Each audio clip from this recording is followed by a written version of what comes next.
my last set for group number 3. Of course, you can see it up there. It is Taeja versus Hobbe. Thank you, T-minus. See you later, dude. Yeah, Taeja's in Diamond. He's a bit of a noob. I don't know what's up with that. He's up against Hobbe, who's Masters. Clearly, Hobbe's going to destroy him.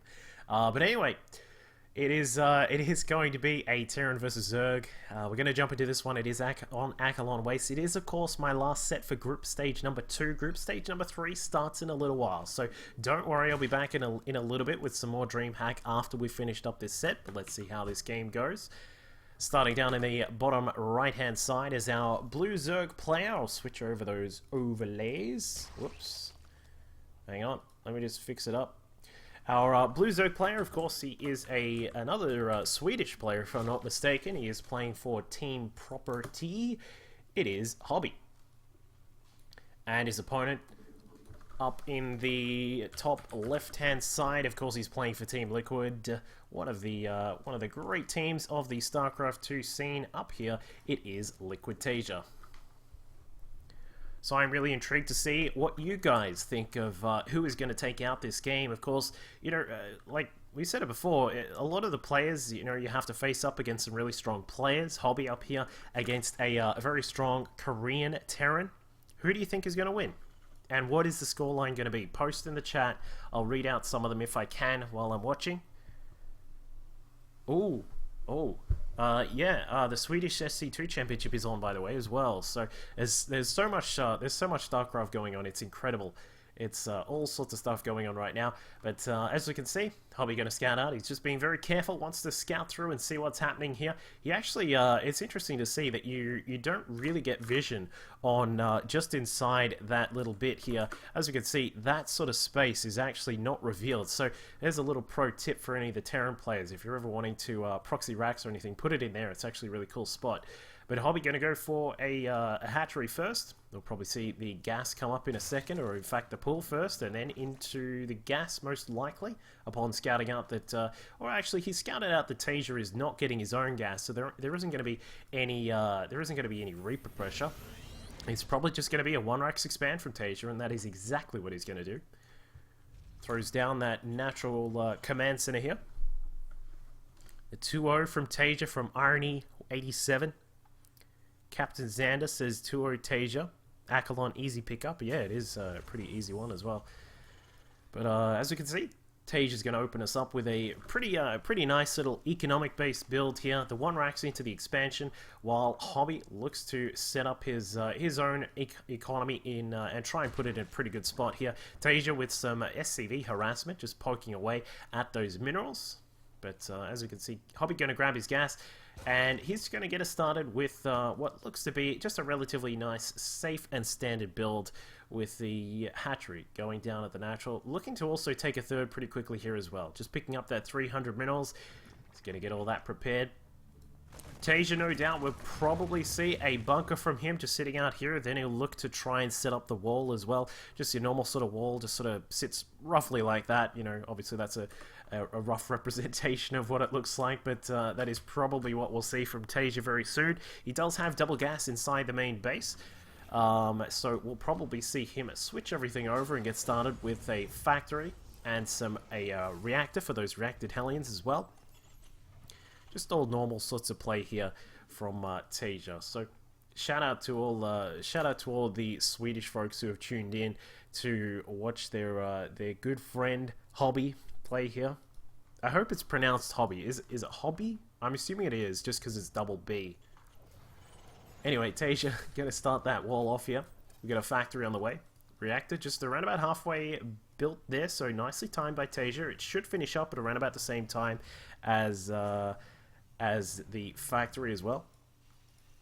Hobbe? Is it just Hobbe? Oh, I'm sorry. I didn't realize. Hodor. Yeah, that's true. It should be Hodor. Oh, it's Hobbe. Alright, sorry guys. I didn't realize. See, if it was like it was a little bit more English word, I would have assumed that it would be Hobbe. But anyway, queens are now out. We've got 3 queens in total. Hobbe is going to send them down to the third base and probably get some creep spread started. In fact, this queen here, I'm just wondering why she hasn't headed down there, but that's actually because there is a fourth Queen just building down here as well. So Taeja's going to go for what looks to be... I'm going to assume this is a Hellion drop build coming out of him, just because we've got a few Hellions out on the map. Lings are going to spot that. This is also a little pro tip for you guys who likes to... you know, take advantage of the map as much as you can. Send a Ling up here and put it on hold position. It's a really good way to get some scouting out of the map. Even though the Zelnaga watchtowers are gone, you can still get a little bit of vision here. If you put a Ling down, or even a Marine or something like that, if you're a Terran player or a Protoss, you can throw a Stalker there or something like that and get some vision going. But Taeja looks like it is going to be... In fact, it's a Banshee build. Wow. Taeja bringing out he's bringing out a little bit of an old school build here. I'm sure the Terran players will remember this one. It's a build where pretty much the standard for TVZ in Wings of Liberty was you would get some of these Hellions out, pressure with the Hellions, transition into Banshees. And we'll see how Hobbe is going to deal with this, because he does have to worry about the fact that there could be those Banshees. But it looks like he is well prepared. He did see the starport there with the tech lab, and he saw even the third command center as well. So he's got a Spore Crawler in each of his mineral lines here, except for the main base. He hasn't got one there, but not to worry. There is a Queen there. And now, this is so old school from Taeja here. Just no Hellbats, no Widow Mines, no drops or anything like that. And he is now going to move across with his first Banshee. So he's going to be looking to put some harassment on these Queens. But Hobbe, well prepared, has got these roaches out.